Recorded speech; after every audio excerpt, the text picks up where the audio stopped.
கேரளாவுக்கு கல்லுமரம் இறக்க வந்திருக்கிறோம். அங்கே பனை ஏறுறது தான் எங்கள் தொழில் இருந்துச்சு. அங்கே பனைகள் இல்லை, எங்கள் தொழில் அங்கே ஒரு வாழ்வாதாரம் இல்லை. அதனால் நாங்கள் கேரளாவில் வந்து நாங்கள் இப்போ கல்லுமரம் ஏறிட்டு இருக்கிறோம். இப்போ வேறு வழி இல்லை. இங்கேயுமே ஒரு அடிமை மாதிரி தான் நடத்துகிறாங்க. ஒரு லிட்டருக்கு 15 ரூபா 16 ரூபா கொடுக்குறாங்க, 120 ரூபா 130 ரூபாய்க்கு விற்கிறாங்க.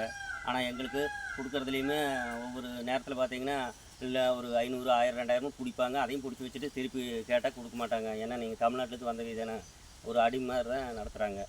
எங்களுக்கு வேறு வழி இல்லை. எங்களுக்கு பணம் இருந்தால் நாங்கள் எங்கள் ஊர் சைடு எங்கள் சொந்த ஊர்லேயே இருந்து நாங்கள் தொழில் செஞ்சு நாங்கள் நல்ல சொந்த பந்தத்தோடு வாழ்வோம். இங்கே வந்து அனாதையாட்ட இருக்க வேண்டியதாக இருக்குது. இப்போ நாங்கள் மரத்துலேருந்தே விழுந்தோம்னா திடீர்னு எங்களுக்கு எதுவுமே கொடுக்கறதில்ல, எந்த ஒரு இதுவுமே கொடுக்கறதில்ல.